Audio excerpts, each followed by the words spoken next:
Welcome back. Jamarcus, we joked all last year how Church Point's defense almost looked like the '85 Bears. CP only allowed 2 teams to score double digits all season. That's crazy. That group nearly carried CP to the Dome, but the Bears have now graduated 10 starters from their defense, which means that the offense will have to lead the way. Church Point battling with Kaplan tonight in the Acadia Vermilion Jamboree.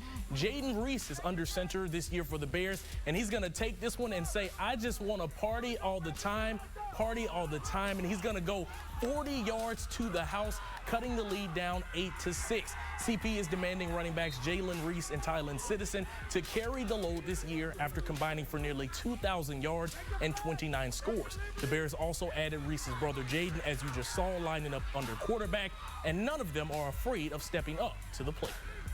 We always, looked at ourselves as a leader since we was freshmen, and we would just, roll with it, keep our team on our back, keep us going. It's going to be hugely important early in the year for us to be able to control the football, control the clock. So having 2 quality running backs, we're going to add Jaden Reese in at quarterback.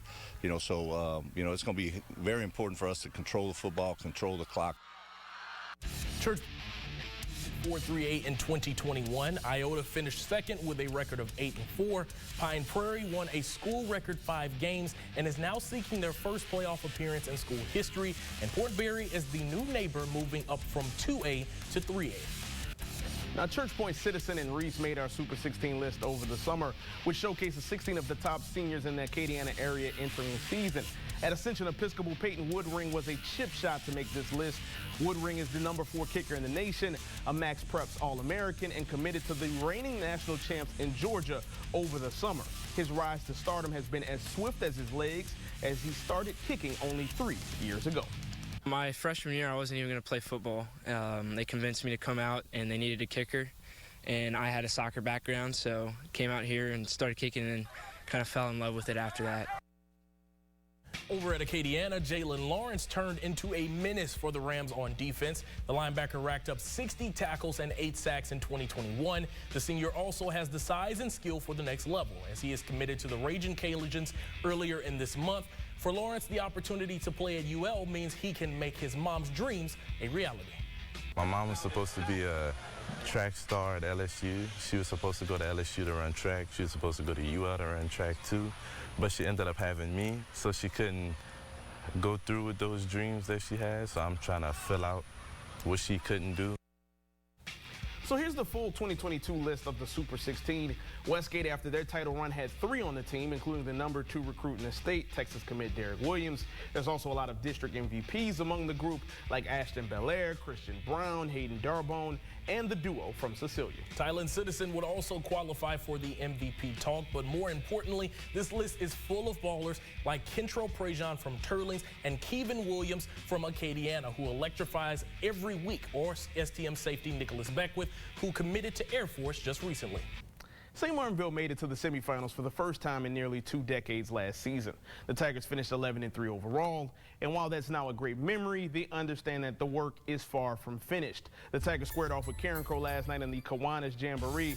On the opening kickoff of the second half, Steven Blanco saddles up on the return and says, "Giddy up," for 84 yards to the crib as the Tigers take a 12-6 lead. Vincent Derwin and company bring back the firepower that could take them all the way. 17 guys are in the fold, back with 9 of them coming on defense. Caden Zenon will replace Tanner Harrison at quarterback, a guy who accounted for more than 2,700 yards and 41 touchdowns. The Tigers are, however, experienced enough to make up for Harrison's contributions and are hungry to taste success again. Just believing. A lot of times it was a shock. We had been at the quarterfinals for years, and now to go to the semifinals, I think it was a shock with the big crowds and the situation. So hopefully, been there, done that, and they can accept it a little better. It was really surreal, exciting, because to go to the semifinals is big for a school like ours. The culture, it was a big step. Let's pivot to Abbeville, facing off with Crowley on the opening kickoff. to Xavier Andrews doing like Drake, and he's I'm staying alive, taking this one for more than 80 yards and getting inside the 10. The Wildcats had their best season since 2002 as Abbeville only lost 2 games and made it all the way to the quarterfinals. Now, AHS may be playing with a 2-quarterback system this year, but they're confident that they can go from a good team to a great one. 18 seniors coming back who are hungry, ready to finish this thing the right way. We've kind of progressed each year. 2 and 3 our first year, just getting to know each other. Last year we made that next step, getting into the quarterfinals, making a really good run. This year, you know, we want to send those seniors out with a district championship and go as far as we possibly can. Seth, this was a sneaky tough district last year with St. Martinville surviving and Abbeville come back by only 3 points. Meanwhile, ERAF also put together an 8-win season. Year 2 for Corey Brody at Kaplan and Kyron Benoit at Crowley should yield better results for the Pirates and the Gents. In District 3-3A, Jennings finishing 3rd last season behind a Lake Charles College prep team that could have contended for a state title if they weren't ruled ineligible for the playoffs. Kinder is also now in the district, making the move up from 2A to 3.